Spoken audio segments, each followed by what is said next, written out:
My wife and I travel often city to city, and at one point we had settled down in Vegas for a few months. There was one night we were arguing after work, headed towards Henderson, a city outside of Vegas with lots of isolated streets out that way. I was sitting reclined back in the passenger seat when we ran over something and the tire definitely popped. My wife got out to check and confirm it. Within seconds, a woman in a very nice car pulled up behind us. I saw she was a woman, and I laid back in the seat, still mad, still stubborn, and figuring she was just checking on my wife, assuming she was alone. The woman said she had a brother-in-law with a tow truck. He could definitely tow the car free of charge to a shop. My wife asked why she was being so kind, and she said something like, "You know, us sisters gotta stick together. I'm helping you out." She then got back in the car, and my wife told me that she was going to follow us with her hazards on to this empty and dark parking lot in front of some grocery store that was nearby to get us out of the road. I still didn't think this was that weird at all. My wife was very confident this woman was genuine and really wanted to help. So we pull into the parking lot and my wife got out. I'm still laying in the back. This woman doesn't even know I'm here yet. She starts talking to my wife about how she changed her life within a year. She could put her on to what she does. It seems believable. She looked very nice, and her car was definitely expensive. My wife keeps insisting that she can just call a tow truck. She felt bad that she was taking time from her, that we could afford it. The woman kept insisting that her brother-in-law was coming. Be patient, he really doesn't mind. She even offered at some point to drive my wife around the area looking for a shop that was open, but my wife had already Googled some places herself. She told her that's smart, and they kept talking. No suspicion, honestly. She then starts asking my wife why she's in Vegas. We had New York plates. She says for adventure and doing something new, blah blah blah. The woman asks if she has a family she's close to or a boyfriend. She could introduce her to some friends to help her get well acquainted or whatever. Then she motions over to me and says, "Well, I have a husband," and the woman looked like a deer in the headlights. I politely waved. She leans over and finally sees me, stares for a few seconds, and then immediately gets in her car, like instantly. I never saw someone look at me like that, like she had to get away from me. She tells my wife that she has to go to a store that's opening soon. Her brother-in-law's taking too long, but he'll be there in an hour at least. She told her not to leave, he will come help. 1 hour, okay honey? She said. My wife was confused and tried to ask if she'd be there too, but the woman just drove off. We knew then that something was wrong with that situation. We both just stared at each other in confusion. I still have no idea why that happened. We called a towing company and fixed the car within 40 minutes, drove back to wait because my wife was persistent in believing the woman was going to come back or her brother-in-law would, and she wanted to let them know she didn't need their help. I told her that I didn't think they're coming back, but we did wait. No one came for nearly 2 hours before we drove home. I did some research and found out a lot of traffickers use women because they seem more trustworthy. Vegas obviously has a large presence of these things as well. The woman was almost desperate to keep my wife there. It was all so weird. Now when I look back, it seems more obvious that there was danger there, but at the moment, the woman was so charming and endearing that it seemed like she genuinely was trying to help. I still don't know, but I'm pretty sure she ran off because I was there, and she didn't anticipate a man to be there.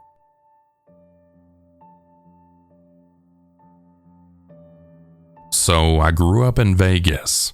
I moved there when I was in the 2nd grade. I was around 7 or so.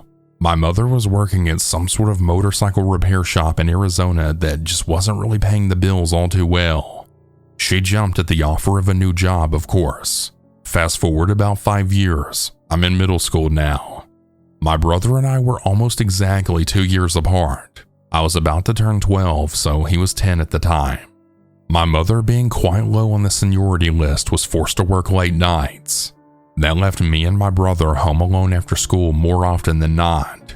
Our nights were usually pretty uneventful, usually consisting of us avoiding whatever homework was assigned, warming up leftovers in the microwave, and watching whatever sparked our interest on the TV, which was usually either WWE wrestling or some kind of cartoon. We usually ended up in bed before our mom got home, but occasionally we'd wait up for her. One night, or I suppose one afternoon, considering it was still broad daylight, everything was pretty normal. My brother sat on the living room floor engulfed in whatever was on the TV, and I was using my mom's desktop computer feeding my virtual pets. Then there was a rather aggressive knock at the door, which was very odd. I was sort of an outcast child. I didn't really have too many friends, nor did my brother. Even then, we lived in what you can consider a senior living community. My mother was the youngest adult there and was around her mid-30s. My brother, being too short to reach the peephole, doesn't move, only slightly reacts when he looks at me. I get up from the computer chair and make my way to the front door to glance out the peephole. I see a man in a black ski mask staring back at me through the peephole. It definitely didn't seem real. It sort of seemed like something from some cliche movie, as if he were dressed to rob a bank or something. I was immediately terrified, and I obviously didn't bother asking who it was. I silently stepped away, shut the TV off, grabbed my brother and our small black Pomeranian, and ran towards my bedroom. Once we were safely hidden in my closet, I then informed him of what I saw outside. He didn't say much, but was visibly shaken up, just quietly standing there holding our dog. I slid the tiny flip phone our mom left us for emergencies from my pocket, and I dialed 911. I whispered to the operator the entirety of the call, as I didn't think the man had left considering the knocks persisted after we had left the living room. Yet somehow she understood me and sent an officer over. Immediately after the call ended with the operator, I dialed for our mother. I explained everything to her. She ended up leaving work early and ended up home around the same time the police had. I'm not quite sure what deterred him from pursuing further, but of course the man was gone by the time they both had arrived. The officer was very clearly not taking any of it seriously, most likely thinking these two young boys were paranoid from staying home alone. It was probably some young man just playing a joke on a friend of his explanation. However, like I stated previously, we lived in a senior living community. Who could he possibly be playing a joke on? His dear grandmother? He then gave my brother and I stickers, as if that would console our nerves after seeing some masked madman pounding on our door. Fortunately for us, I never saw the stranger after that. After that experience, my house, however, had been broken into, as well as my car 3 times. Thankfully, though, none of us were present when any of this took place. Since then, my family and I have moved out of state and installed a security system.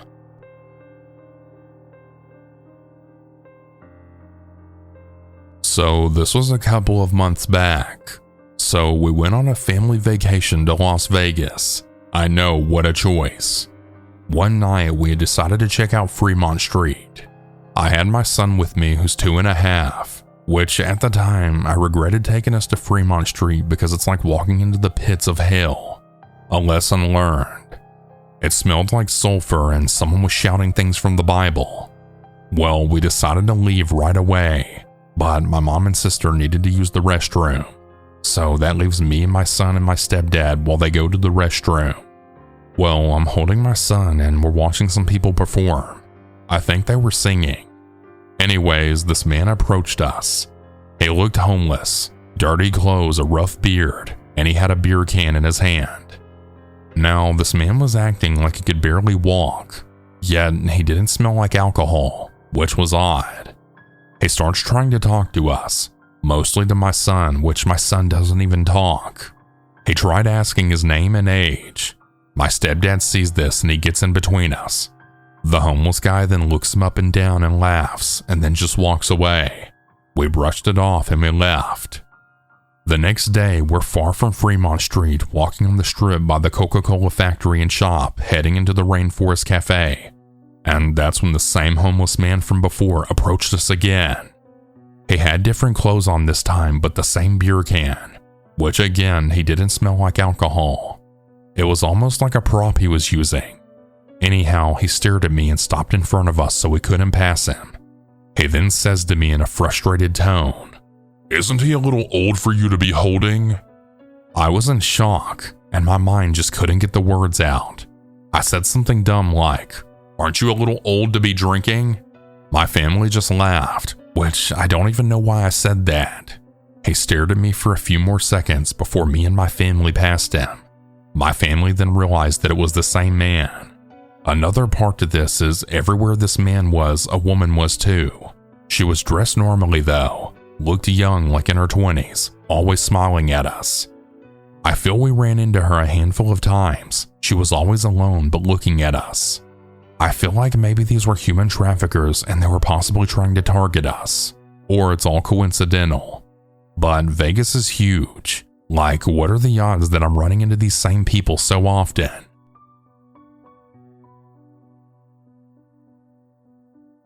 This happened a while ago. I'm a youth transport agent and travel a lot because of it. Basically, parents pay me to escort their teenage children to a program of their choice for troubled youth. My job is to make sure they get from point A to point B as safely as possible. This particular trip had us fly into the Las Vegas airport. Now, as we're getting on the tram that would take us to the terminal for baggage claim in the parking garage, a young man in his early 20s wearing name brand clothing and fairly good looking got into the same car as us and immediately had started talking to the 15-year-old girl I was escorting. While they were talking, I was closely monitoring the situation, and the first thing I noticed after his age and attire was that he had no baggage. Nothing at all. No backpack, no briefcase, nothing to indicate that he had just gotten off a flight. Not only that, but he was asking her some very personal questions, like where she's from, who she's with, how long she was going to be in town, and if anyone she knew was there. That kind of thing. At this point, I stepped into the conversation, and I made sure he had to keep his attention on me, not the young woman I was with. This seemed to upset him a little, and he kept trying to direct his questions to her, and I would answer before she could. I kept throwing glances at my partner and could tell that she was also concerned. See, Las Vegas is a pretty well-known area for human trafficking. Inside of the airport bathrooms are signs telling you who to contact if you're being trafficked. It's that big of a concern. And at this point, I was convinced that this guy was trying to steal this child away from us. We stayed glued to that girl the second the tram stopped. We didn't have any baggage to pick up. It was all carry-on. So we weren't following the large group of people heading down the escalators towards baggage claim, and instead cut off to head towards the parking garage where our rental car was parked. At first, the young man looked like he was going to go down towards baggage claim with the crowd, but at the last minute, when he noticed we weren't going that way, he cut out of the crowd and continued to follow us. At this point, my partner and I had been silently communicating, and we were both on the same page. This dude was sketchy. We told the young lady we were escorting to stay as close to us as possible until we got to the rental car. This guy followed us all the way to the elevators. After my group got on, I turned on to him, and I told him that he was not getting on this elevator. He needed to wait for the next one. Before the door closed, he was on the staircase running up them. By the time he got to our floor, we were already halfway to the car. He tried to follow us again, but I silently let my partner know to keep going while I stayed behind. I turned to him again and told him that I knew what he was doing and that my partner was calling the cops, and then finally he hightailed it out of there. We did end up calling the cops but couldn't stay for a statement because we were already heading out of the state. After giving the statement over the phone, the police agreed that it sounded like he was attempting to human traffic the teen that we were escorting. The young woman had no idea what was going on until we were driving off, and she asked why we were being so weird. I'm so glad we were paying attention because I'm almost certain that guy was trying his damnedest to take that little girl, and I'm really glad he didn't succeed.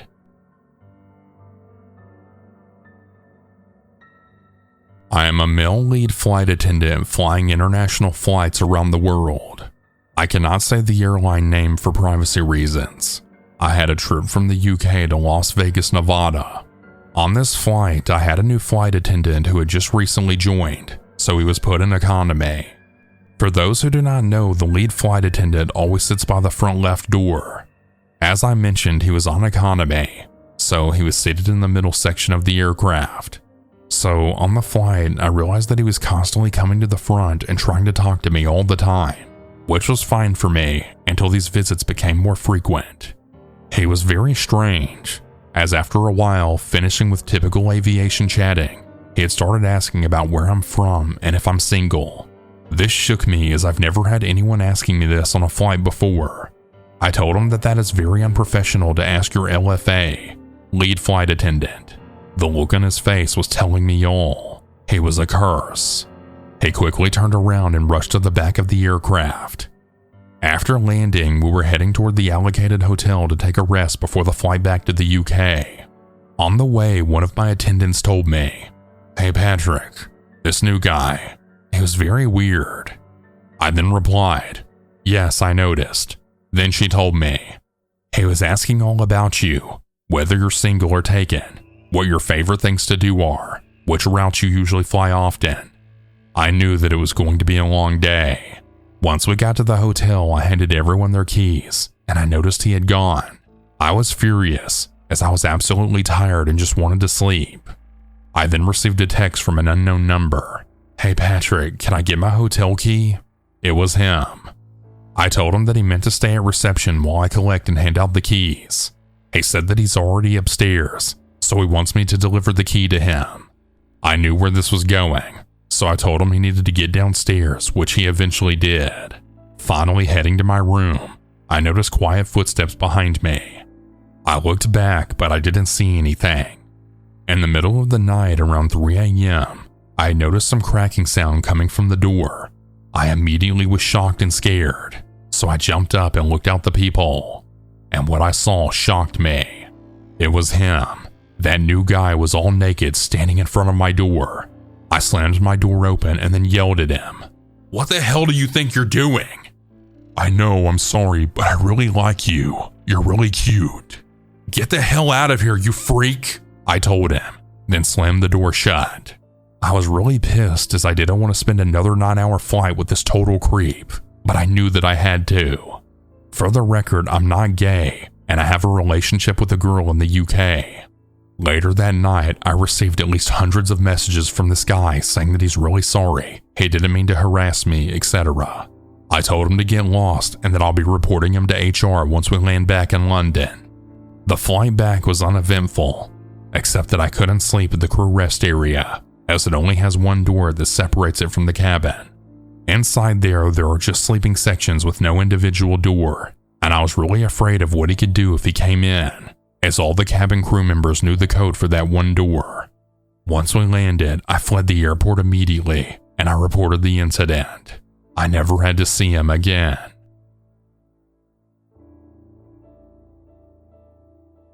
I'm divorced and I'm also in the military full-time. I don't need to go into the details of the divorce, but the short is that she took custody of our 2 kids and I was granted visitation whenever I liked, since it was a divorce on good terms. My ex remarried to a total idiot, but I decided to go and visit them when I had some leave. I was really excited to see the kiddos, so I took them out for food and a movie, then down to the park to play a little baseball with my son while my daughter played on the playground. This is where the story begins. As my son is hitting me for dinger after dinger, I notice that a man has begun to talk to my daughter.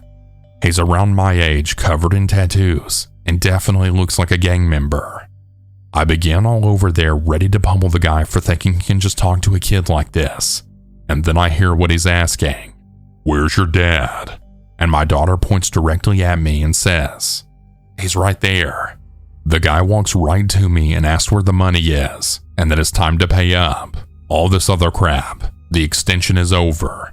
I literally have no idea what he's on about, and simply tell him to just jog on. The guy is very aggressive.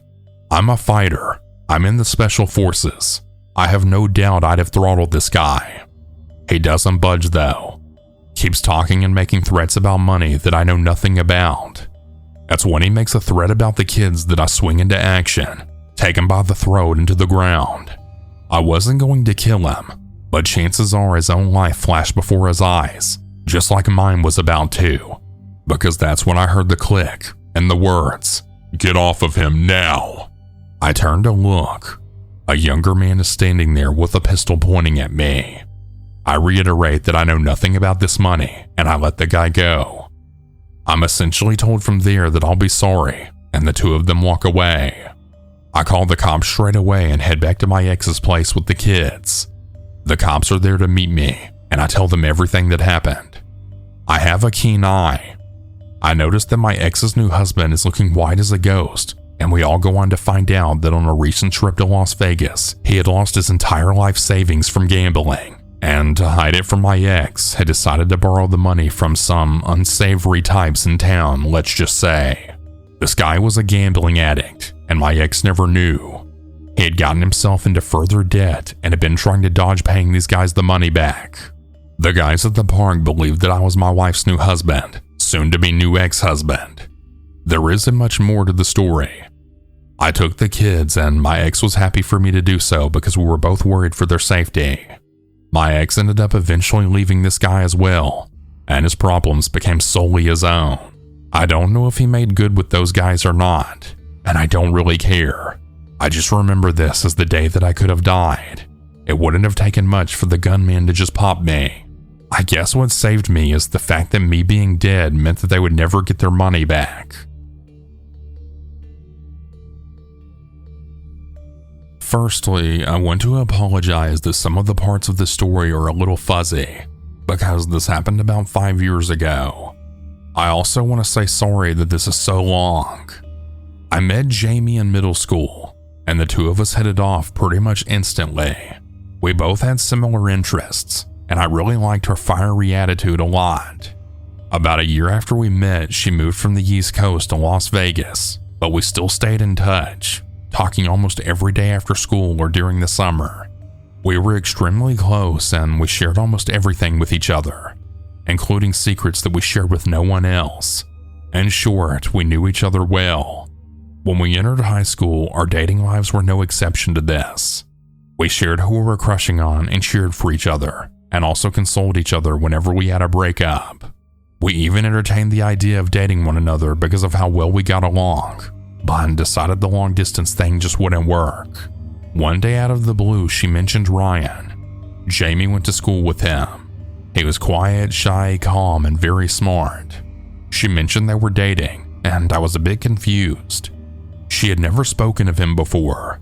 She hemmed and hawed a bit when I asked for more details, but the general gist was that he had crushed on her for a long time from afar, and then finally worked up the courage to ask her out. She accepted, and I didn't think anything of it. After that, I was slowly introduced to Ryan. At first, he was added to our IM chats, which we used whenever it was too late to be on the phone or when the batteries on our phone died. He didn't talk much, but he seemed fine when he did. He started to pop up more often, and I generally grew to like him. We would all sometimes three-way call each other, and he was added to a Google Doc of ours as an editor where we would write collaborative fiction. That summer, 2009 I think, I saved up and visited Jamie in Vegas.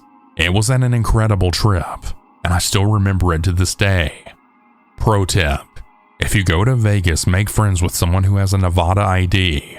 At the time, Jamie and Ryan were taking a break from their relationship, but I still met him one day, and he seemed pretty normal. He was tall and about 2 years older than she and I were. We were about 14 to 15 at the time. He had dark hair, dark eyes, and tan skin. We talked briefly, though I don't really remember about what. When I returned from Vegas, my contact with Jamie waned. I figured it was because of going back to school and both of us starting college prep and different programs. Phone calls became less frequent, despite transitioning from house phones to our cell phones. She then stopped logging into her chat client too. She just kind of went silent. I was concerned with my own activities, and I didn't want to press her while she was probably busy. Next spring, she called me late at night. Something had happened. Something with Ryan. She was crying and panicking and apologizing.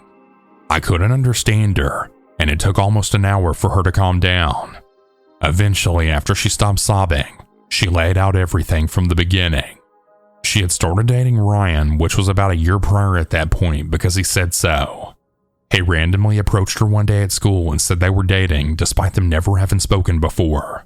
Like I said, he seemed like a nice guy, and she figured it was just his way of getting over being shy and asking her out, so she accepted.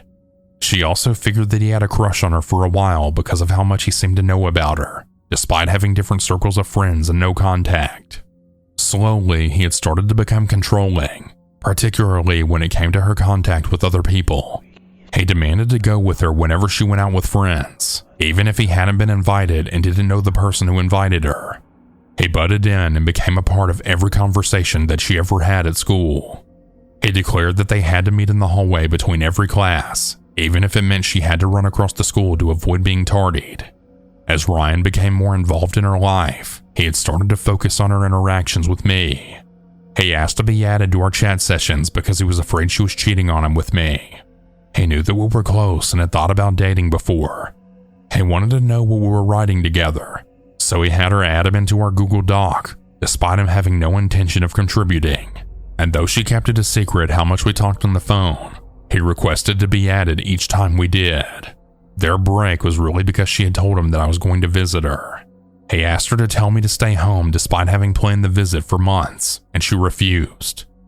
I ended up meeting him while I was there by accident, and she was legitimately scared that he might have done something to me. After I went back home, he apologized and tried to make it up to her. It was textbook abuse with the cyclic nature of the relationship. He would mistreat her and then act all sweet to her until she came back to him. He started pressuring her to cut ties with me again, and started lying about hurtful things that I had supposedly said about him or her. She didn't believe it, but he wore her down with persistence. He would check her phone and computer to see if she had messaged me. After a particularly bad fight, she snapped, and she said that she was going to call me and tell me everything that was going on, and she was going to leave and move in with family who still lived on the East Coast. He responded by shoving her to the floor and almost breaking her arm. He then stormed out when she cried, but she didn't follow through with her threat. He called the next day and apologized, saying that he would let her call me Sunday of that week, and he would make up for what he did by taking her hiking in Red Rock Canyon on Saturday. She cautiously accepted, and then went about the rest of her week. Friday around 8 p.m., Jamie gets a knock on the door. It's the police. They want to speak with her and her mom. They come in and proceed to tell her that they had gotten a tip from one of Ryan's friends that he was planning to hurt Jamie. They got a warrant and searched his room and car. They found a detailed suicide note about his plans to drive her out to the Nevada desert and then commit suicide with her by slashing their wrists so they could be together in the afterlife. And if she didn't agree to do it, he would stab her to death. They also found several knives in his car. After the cops left, she called me immediately and spilled everything. Then she apologized for keeping all of this from me. She felt like she could handle it all on her own and didn't want to get me involved. We ended up staying on the phone all night until both of us fell asleep. We eventually started talking regularly after that happened, but I've sadly fallen out of contact with her since then. I still check up on her on Facebook though. She's moved back to the East Coast and appears happy. As for Ryan, I believe he was admitted to a mental health facility and is still there to this day. I'm not sure what charges were brought up against him exactly, but he wasn't declared mentally fit for trial, and Jamie still has a restraining order out against him. It just really freaks me out that something like this could have happened to someone I was so close with. I talked to this guy, I met him in person, and yet he was probably already planning to kill my best friend at that point. I still get shivers whenever I think about him, or think about how Jamie sounded that night that she found out, which was only hours before he planned to murder her. The police never revealed who had tipped off the cops about Jamie, but I can't even imagine what it would be like if they didn't.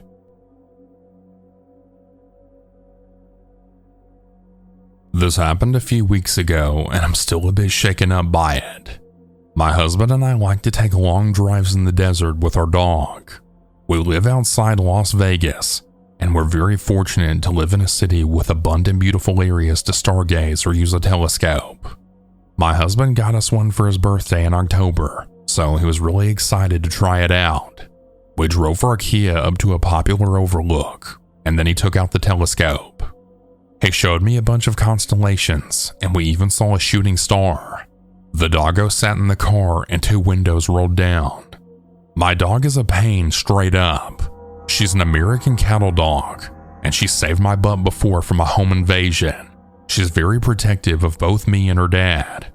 Anyway, my hubby had to pee, so he told me to wait in the car for him.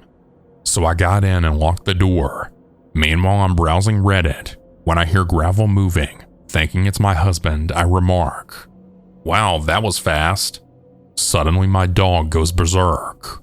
She's snarling and barking, so I turn around and there's a dude that's not my husband. Idiot made a mistake though. He put his hand through an open window with a crazy 63-pound dog. She's got his hand, so he's screaming. Now I'm screaming. My husband is yelling as he runs towards us with his pants half on. The dog lets his arm go and the guy takes off as I call the cops. My husband tries chasing after the guy, but he's like 6'3" and 280 pounds, and this guy was fast.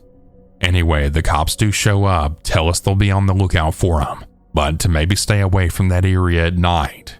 Yeah, the cops in our town are a total joke. The doggo got a cup of Dairy Queen that night, and I think it was well deserved.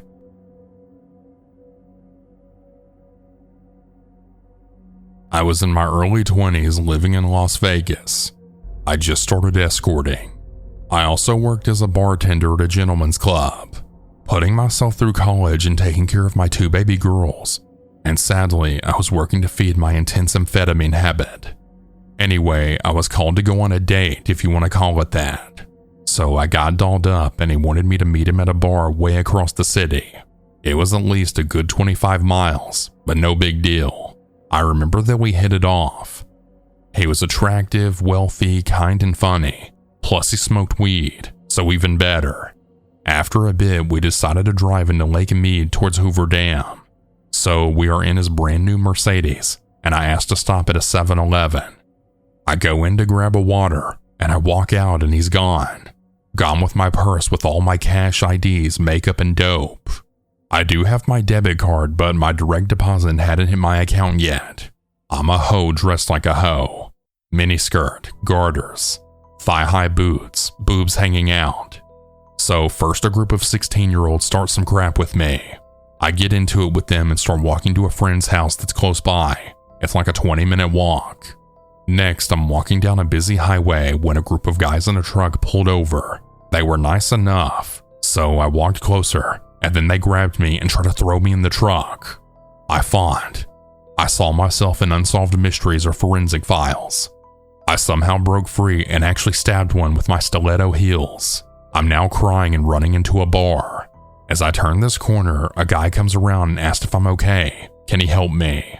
I tell him that I almost got kidnapped and earlier some guy jacked me and stranded me. I asked to use his cell phone, but it's dead. He says that he lives right across the street in an apartment. I'm like, okay, let's go to his apartment. And he asked if I want to get high. The dumb addict in me says yes. He says not to report the earlier incidents. I'm just like, okay, and I try to call my parents instead. But of course, they don't answer because it's late. I tried to call my BFF as well, but she doesn't answer. I can't remember anyone else's number because the fool stole my cell phone with my purse. So this guy tells me that he called me a cab and it'll be a while since he lives on the outskirts of town. We talk and get high.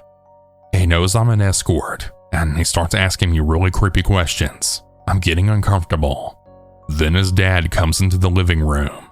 He's all staring hard at my body, and then he whispers something in his son's ear. I get the vibe that I'm gonna get assaulted. I went batshit crazy when the dad drops his pants and demands that I blow him. I tell him that I'll bite his thing off and stick it down his throat if he doesn't go away. I told the son to hand me the phone or I was gonna stab him with my stilettos. Actually, amazingly, they gave me a phone. I call my dad and thankfully he answers, and I told him to come get me. He's obviously mad because it's like 3 a.m. at this point, but he tells me to wait at the 7-Eleven on the corner. He'll bring me my other set of keys to the car and drive me to the vehicle left in the parking lot of the bar where I met the idiot at who stole my stuff. I leave and go to the 7-Eleven. I've had the worst night ever, and then this homeless guy decides to try and grab me from behind. I'm so infuriated by now and crazy as crap. I beat the living daylights out of him. People inside the store pull me off him. My dad shows up and is like, "You look crazy." I just laugh and I tell him the whole story. He says, "At least you didn't get a run in your nylons. Better write to the company and let them know they have a good product." Okay, thanks, Dad. But anyways, I was pretty traumatized for a few months. Guess who actually brought me back my purse? the idiot who left me stranded. He said that his wife called and he had to go. So anyways, yeah, that's pretty much my night of hell in Vegas.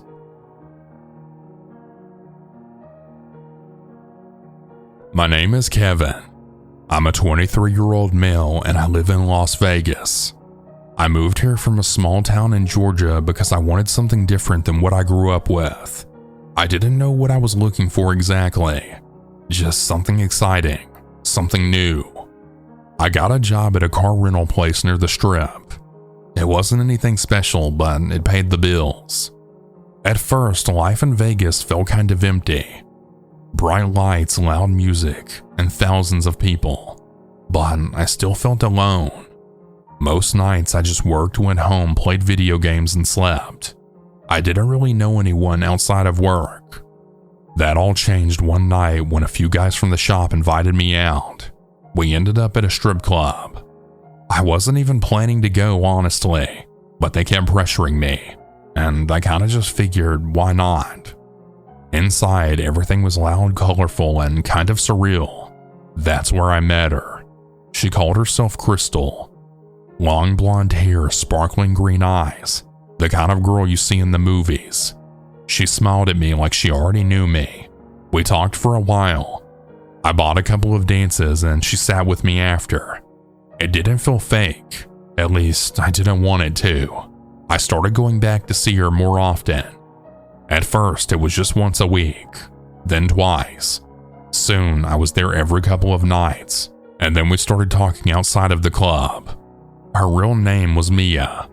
She was even more beautiful without all the makeup and lights. She told me that she only danced to pay the bills, and she said she had plans for something better. I believed her. We eventually started dating. She was fun, a little wild but sweet. We stayed up late, drove around the desert, and watched bad movies. I felt like I was finally living the life that I came here for. But after a few weeks, I noticed things that didn't sit right. She would get nervous at random times, jumped when her phone buzzed. She started getting strange calls, then ignored them. I asked her once what was going on, and she said, "Just some creep from the club, some guy who won't take a hint." She said that he had been following her around for a while and even got her phone number somehow. He'd leave her weird notes in her locker and also send weird texts and try to wait for her after work. I was concerned, but I didn't think it was that serious. Creepy, sure, but not dangerous. Then it started happening to me. Yeah, the guy somehow got my information and sent me a text. The first message came one night when I was heading to bed. Just 5 words on my phone from a blocked number. "Stay away from her now." I stared at it for a minute. I showed Mia the next day, but she just bit her lip and said, "Oh crap, he must have seen us together." That's when I started to feel real fear. Not just for her, but for myself. The next day, I found a piece of paper tucked under my windshield wiper. "She's not yours. Back off before it's too late." That same night, I saw a car I didn't recognize parked across the street from my apartment. Black SUV, dark windows, engine off, no lights. I watched it from my window for nearly an hour. It didn't move. Finally, I closed my blinds and tried to sleep, but I didn't sleep that well. I eventually told Mia that I just couldn't do it anymore. It wasn't just a creepy guy. It felt like something worse. I told her I was out, that I didn't move to Vegas to deal with this crap. She got really upset, started crying, grabbed my hand. "You don't understand," she said. "He's dangerous, but he won't hurt you. Please don't go." However, I still left. I just couldn't deal with something like that. It was really driving me crazy. 2 nights later, I walked out to my car, and all 4 tires were flat, slashed clean through. I stood there breathing hard, staring at the rubber shredded like paper. The black SUV was there again that night. Same spot. I called the police right away. Of course, they said unless I saw someone do it, there really wasn't much they could do. I filed a report. That didn't help me sleep. Then came the worst part. One night I got home from work in my apartment, and my front door was wide open. I always lock it. My stomach dropped. I stepped inside slowly. Nothing looked taken. My laptop was still there. But there was a photo on the kitchen table. It was Mia and I sitting in a diner laughing. I don't know who took it.